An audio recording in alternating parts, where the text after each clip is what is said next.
ನಮಸ್ಕಾರ, ನಿಮ್ಮೆಲ್ಲರಿಗೂ ರೇಖಾಸ್ ಕುಕ್ಕೋಸ್ಗೆ ಸ್ವಾಗತ. ನಾನಿವತ್ತು ನಿಮಗೊಂದು ಕಪ್ ಕೇಕ್ ಮಾಡೋದು ಹೇಗೆ ಅಂತ ಹೇಳ್ಕೊಡ್ತೀನಿ. ಇದು ರೆಡ್ ವೆಲ್ವೆಟ್ ಕಪ್ ಕೇಕ್ ಅಂತ. ಇದು ತುಂಬ ಸ್ಪಂಜಿ ಆಗಿರುತ್ತೆ. ಆಮೇಲೆ ಅದು ಹೆಂಗೆ ಹೆಸರಿಗೆ ತಕ್ಕಂಗೆ ರೆಡ್ ಕಲರ್ ಆಗಿರುತ್ತೆ, ಆಮೇಲೆ ವೆಲ್ವೆಟಿ ಆಗಿರುತ್ತೆ. ತುಂಬ ಚೆನ್ನಾಗಿರುತ್ತೆ, ಸಾಫ್ಟಾಗಿ ಬಾಯಲ್ಲಿಟ್ಟರೆ ಕರಗುತ್ತೆ. ನೋಡಿ, ಇದು ಸೀಸನ್ ಅಲ್ವಾ ಇವಾಗ, ಅಂದರೆ ವ್ಯಾಲೆಂಟೈನ್ಸ್ ಡೇ ಸೆಲೆಬ್ರೇಷನ್ ಟೈಮಲ್ಲಿ ಇದು ಮಾಡ್ಕೋತಾರೆ. ನೋಡಿ ಈ ಥರ ಎಷ್ಟು ಸಾಫ್ಟಾಗಿದೆ ನೋಡಿ. ನೋಡಿ ಒಳಗಡೆ ಎಷ್ಟು ಮಾಯಿಶ್ಚರ್ ರಿಚ್ ಇದೆ, ಅಂದರೆ ಡ್ರೈ ಆಗಿಲ್ಲ ಕೇಕು, ತುಂಬ ಚೆನ್ನಾಗಿರುತ್ತೆ. ನೋಡಿ, ಇದಕ್ಕೆ ನಾನು 1 ಕಪ್ಪು ಹಾಲು ತೊಗೊಂಡಿದ್ದೀನಿ. ಈ ಹಾಲಿಗೆ ನಾನು 1 ಟೇಬಲ್ ಸ್ಪೂನ್ ವಿನೆಗರ್ ಹಾಕ್ಕೋತಾ ಇದ್ದೀನಿ. ವಿನೆಗರ್ ಹಾಕಿದ ತಕ್ಷಣ ಏನಾಗುತ್ತೆ ಅಂದರೆ ಹಾಲು ಒಡೆಯುತ್ತೆ. ಮೊಸರು ಹಾಕ್ಕೊಳ್ಳೋದ್ರ ಬದಲು ಈ ಥರ ಮಾಡ್ಕೋತಾರೆ. ಮೊಸರನ್ನ ಯೂಶ್ವಲಿ ಹಾಕ್ಕೊಳ್ಳಲ್ಲ. ಇದು ನೋಡಿ, ಈಗ ಆಗಲೇ ಒಡೆಯೋಕ್ಕೆ ಸ್ಟಾರ್ಟ್ ಆಗಿದೆ. ಇದನ್ನು ಪಕ್ಕಕ್ಕೆ ಎತ್ತಿಟ್ಕೊಳ್ಳಿ. ಅದಾದ ನಂತರ ನಾನು ಮೈದಾ ಹಾಕ್ಕೋತಿದ್ದೀನಿ. ಇನ್ನು 1/3 ಭಾಗದಷ್ಟು ಹಾಕ್ಕೋತೀನಿ. 1 ಕಪ್ಪು, ಅದ್ರ ಜೊತೆಗೆ 1/3 ಭಾಗದಷ್ಟು ಮೈದಾನ ಹಾಕ್ಕೋತಾ ಇದ್ದೀನಿ. ಅದಕ್ಕೆ ಬೇಕಿಂಗ್ ಸೋಡಾ ಹಾಕ್ಕೋತೀನಿ.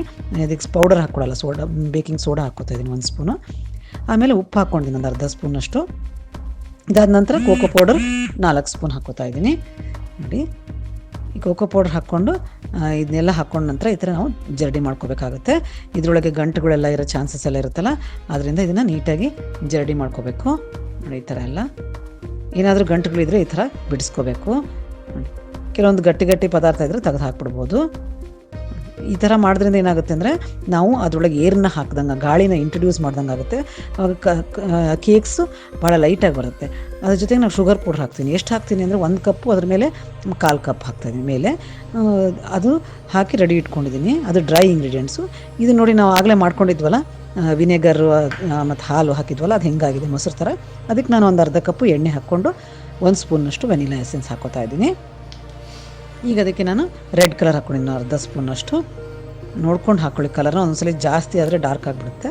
ನೋಡಿ, ಈ ಥರ ರೆಡ್ ಕಲರ್ ಆಯಿತು. ಈ ಥರ ನೋಡಿ ಮೊಸರು ಥರ ಹೆಂಗೆ ಆಗಿದೆ ನೋಡಿ. ಇದು ಮೊಸರು ಬದಲಿ ನಾನು ಇದಕ್ಕೆ ಬಟರ್ ಮಿಲ್ಕ್ ಅಂತ ಕರೀತಾರೆ. ಈ ಪ್ರಿಪ್ರೇಷನ್ಗೆ ಹಾಲಲ್ಲಿ ವಿನೆಗರ್ ಹಾಕೋದಕ್ಕೆ ಬಟರ್ ಮಿಲ್ಕ್ ಅಂತಾರೆ. ಸೊ ಇದನ್ನು ಈ ಥರ ಡ್ರೈ ಇಂಗ್ರೀಡಿಯೆಂಟ್ಸ್ ಜೊತೆಗೆ ಮಿಕ್ಸ್ ಮಾಡ್ಕೊತ ಹೋಗಬೇಕು. ನೋಡಿ, ಈ ಥರ ಚೆನ್ನಾಗಿ ಮಿಕ್ಸ್ ಮಾಡ್ಕೋಬೇಕು ಎಲ್ಲನೂ. ಒಂದೇ ಡೈರೆಕ್ಷನಲ್ಲಿ ಆದಷ್ಟು ಮಿಕ್ಸ್ ಮಾಡೋಕ್ಕೆ ಟ್ರೈ ಮಾಡಿ. ಲಂಪ್ಸ್ ಇದ್ದಾಗ ಒಂದೊಂದ್ಸಲಿ ಆಗುತ್ತೆ, ನಾವು ಕೈನ ಹಿಂದ್ಗಡೆ ತಿರುಗಿಸ್ತೀವಿ. ಆದರೆ ಒನ್ ಡೈರೆಕ್ಷನಲ್ಲಿ ತಿರುಗಿಸ್ತಾ ಇದ್ದರೆ ಏನಾಗುತ್ತೆ, ಚೆನ್ನಾಗಿ ಮಿಕ್ಸ್ ಆಗುತ್ತೆ. ನೋಡಿ, ಇದಕ್ಕೆ ಮತ್ತೆ ಎಲ್ಲ ಕಲಸಿದಾದಮೇಲೆ ಲಾಸ್ಟಿಗೆ ಎಲ್ಲ ಮುಗಿದ ಮೇಲೆ ಒಂದು ಅರ್ಧ ಟೇಬಲ್ ಸ್ಪೂನಷ್ಟು ವಿನೆಗರ್ ಹಾಕ್ಕೊಂಡಿದ್ದೀನಿ. ಇದನ್ನು ಹಾಕ್ಕೊಂಡಾಗ ಲೈಟಾಗಿ ಬರುತ್ತೆ, ಸ್ವಲ್ಪ ಹುಳಿತನ ಬರುತ್ತೆ. ಅದು ನಮಗೆ ಗೊತ್ತಾಗಲ್ಲ, ಯಾಕಂದರೆ ನಾವು ಮೊಸರು ಹಾಕಿದಾಗೂ ಅದರಲ್ಲಿ ಸ್ವಲ್ಪ ಲೈಟಾಗಿ ಹುಳಿ ಇರುತ್ತೆ ನೋಡಿ, ಆ ಥರ ಆಗುತ್ತೆ. ಈಗೆಲ್ಲ ರೆಡಿಯಾಗಿದೆ. ನಾನಿದು ಸಿಲಿಕಾನ್ ಮೋಲ್ಡ್ಸ್ ಅಂತ ಸಿಗುತ್ತೆ, ಅದು ತೊಗೊಂಡಿದ್ದೀನಿ. ಇಲ್ಲಾಂದರೆ ನೀವು ಅಲ್ಯೂಮಿನಿಯಂ ಮೋಲ್ಡ್ಸ್ ಸಿಗ್ತವೆ, ಅದನ್ನು ತೊಗೋಬೋದು. ಅಥವಾ ನೀವು ಕಪ್ ಕೇಕಿಂದು ಇದು ಪೇಪರ್ಸ್ಗಳು ಸಿಗುತ್ತಲ್ಲ, ಆ ಪೇಪರಲ್ಲಿ ಕೂಡ ನೀವು ಹಾಕ್ಕೋಬೋದು. ನೋಡಿ, ಈ ಥರ ರೆಡಿ ಮಾಡ್ಕೊಂಡಿದ್ದೀನಿ. ನೋಡಿ, ಇದು ಪೇಪರ್, ಈ ಪೇಪರಲ್ಲಿ ಕೂಡ ಹಾಕ್ಕೋಬೋದು. ಇದಕ್ಕೇನು ಗ್ರೀಸ್ ಮಾಡೋ ಅವಶ್ಯಕತೆ ಇಲ್ಲ. ಇದು ಆದಷ್ಟು ಕದೆ ಎದ್ಕೊಂಡು ಬಂದ್ಬಿಡುತ್ತೆ. ಆದರೆ ಒಂದು ಮಾತು ನೆನ್ಪಿಟ್ಕೋಬೇಕು, ಇದು ಯಾವಾಗಲೂ 1/4 ಭಾಗದಷ್ಟು ಮಾತ್ರ ಹಾಕಬೇಕು, ಫುಲ್ ತುಂಬಬಾರ್ದು. ಯಾಕಂದರೆ ಇದು ರೇಸ್ ಆಗುತ್ತಲ್ಲ, ಕೇಕು ರೇಸ್ ಆಗಿ ಹೊರಗೆ ಬರುತ್ತೆ. ಅದರಿಂದ 1/4 ಕಪ್ ಅಷ್ಟೇ ಇದನ್ನು ತುಂಬಿರಿ. ನೋಡಿ, ಈ ಥರ. ಈಗ ಎಲ್ಲ ರೆಡಿಯಾಗಿದೆ.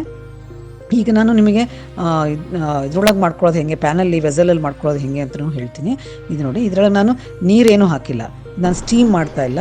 ಬರೀ ಪಾತ್ರೆ ಇಟ್ಟು ಅದ್ರ ಮೇಲೆ ಒಂದು ಸ್ಟ್ಯಾಂಡ್ ಇಟ್ಟಿದ್ದೀನಿ, ಅದ್ರ ಮೇಲೆ ಇದನ್ನ ಇಡ್ತಾ ಇದ್ದೀನಿ. ನೋಡಿ, ಈ ಥರ ಇದನ್ನು ಮುಚ್ಚಿಟ್ಬಿಡೋಣ ಅಂತ. ನೋಡಿ, ಸ್ವಲ್ಪ ಹೊತ್ತು ಆದಮೇಲೆ ಹೆಂಗೆ ಬ್ರೇಕ್ ಆಗಿದೆ ಇದು, ಅಂದರೆ ಚೆನ್ನಾಗಿ, ಅಂದರೆ ಎಷ್ಟು ಲೈಟಾಗಿದೆ ಅಷ್ಟು ಬ್ರೇಕ್ ಆಗುತ್ತೆ ಅದು ಚೆನ್ನಾಗಿ. ನೋಡಿ, ಈ ಥರ ಎಲ್ಲ ಕ್ಲೀನಾಗಿ ಬಂದಿದೆ, ಅಂದರೆ ಇದು ಆಗಿದೆ ಅಂತ ಅರ್ಥ. ಇದನ್ನು ತೆಗಿಬೋದು. ನಿಮಗೆ ಮೇಲಿಂದ ತುಂಬ ಕ್ಲೀನಾಗಿ ಬರಬೇಕು ಅಂದರೆ ಅವನಲ್ಲಿ ಮಾಡಿಕೊಂಡ್ರೆ ಇನ್ನೂ ಚೆನ್ನಾಗಿ ಕ್ಲೀನಾಗಿ ಬರುತ್ತೆ. ನೋಡಿ, ನಾನಿದು ಅವನಲ್ಲಿ ಮಾಡ್ಕೊಂಡಿರೋದು. ನಾನು ನಿಮಗೆ 180 ಡಿಗ್ರೀಸಲ್ಲಿ 15-20 ಮಿನಿಟ್ಸ್ ಇಟ್ಟು ಮಾಡಿದ್ದೀನಿ. ನೋಡಿ, ಎಷ್ಟು ಸಾಫ್ಟಾಗಿದೆ ನೋಡಿ, ಕರಗುತ್ತೆ ಬಾಯಲ್ಲಿಟ್ಟರೆ, ಅಷ್ಟು ಸಾಫ್ಟಾಗಿದೆ. ಆಮೇಲೆ ಒಳಗಡೆ ಕೇಕ್ ಡ್ರೈ ಇಲ್ಲ, ತುಂಬ ಮಾಯಿಶ್ಚರ್ ಚೆನ್ನಾಗಿ ರಿಚ್ ಆಗಿದೆ. ನೋಡಿ, ಈ ಥರ ಇದಕ್ಕೆ ನಾನು ಮೇಲ್ಗಡೆ ಡೆಕೋರೇಟ್ ಮಾಡ್ತಾಯಿದ್ದೀನಿ ವಿಪ್ಪಿಂಗ್ ಕ್ರೀಮಿಂದ. ನೋಡಿದ್ರಲ್ಲ, ಈ ಥರ ಡೆಕೋರೇಟ್ ಮಾಡ್ಕೊಳ್ಳಿ. ನಾನು ಮೇಲ್ಗಡೆ ಒಂದು ಸ್ವಲ್ಪ ರೆಡ್ ವೆಲ್ವೆಟಿಂದು ಆ ಪೌಡರ್ ಇರುತ್ತಲ್ಲ, ಆ ಕೇಕ್ ಮಾಡಿದ ಪುಡಿ ಇರುತ್ತಲ್ಲ, ಅದನ್ನು ಉದುರಿಸಿದ್ದೀನಿ ಅಷ್ಟೇ. ನೋಡಿ, ಎಷ್ಟು ಚೆನ್ನಾಗಿ ಕಾಣ್ತಾ ಇದೆ ಅಂತ. ಇದನ್ನು ಮಾಡ್ಕೊಂಡು ನೋಡಿ. ನನ್ನ ಚಾನಲ್ಗೆ ಸಬ್ಸ್ಕ್ರೈಬ್ ಮಾಡ್ಕೊಳ್ಳಿ. ತುಂಬ ಧನ್ಯವಾದಗಳು. Thank you very much.